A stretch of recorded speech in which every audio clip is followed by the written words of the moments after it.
president also is the trustee over all the natural resources of this country. You understand? A trust has been created in the president. A trust. Now the president, under his watch, even after he had anchored his presidency, on the fight, on what has been the president's commitment to this fight against Galamsey, when clearly Galamsey is being, the Galamsey agenda is being pushed by his own party apparatchiks. Based on Frimpong Boateng? Yeah, and everything we know personally, we know people around. Every people we know they are doing a Galamsey. If the minister, his minister for lands and natural resources said, what's it called, Wuntumi, what's it called, Akonta mines. What was the president's attitude towards that?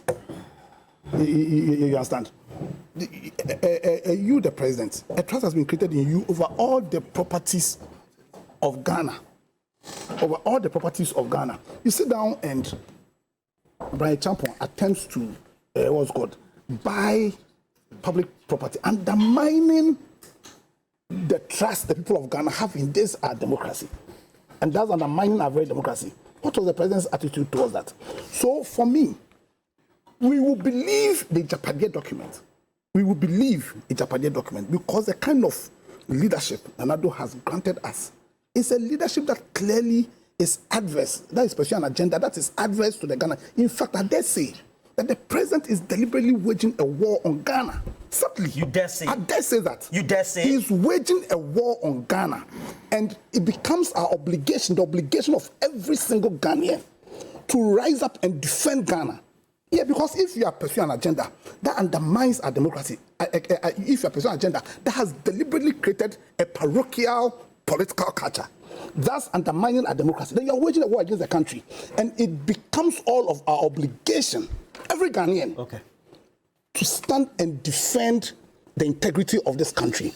And we would defend that integrity if come 7th December, the agenda that includes creating a system that will allow, that will clearly make Bawumia the heir apparent to continue this devilish agenda, this familiar spirit agenda. It is all of our obligation as Ghanaians. Familiar spirit? Yes. Devilish spirit? Devilish spirit. You see, when you are president and you say you'll be faithful to Ghana, and you understand that to sustain this democracy, which we believe is the only way where our liberties can be protected, and we also know that this democracy can only be protected if we deliberately create a culture that is participatory, that can serve as the foundation for which this democracy can be sustained. And you come and create a parochial political culture, and then what you sit down for the fundamental trust which is required for this democracy to be sustained, you breach that trust. You sit down and watch. Then you are waging a war against Ghana, and on 7th December, we must do everything in our power to ensure that the continuation of that agenda ends by ensuring that Dr. Bawumia does not become president of this country. Well, the voters will determine that. I'm telling you are telling them, okay. As Malik,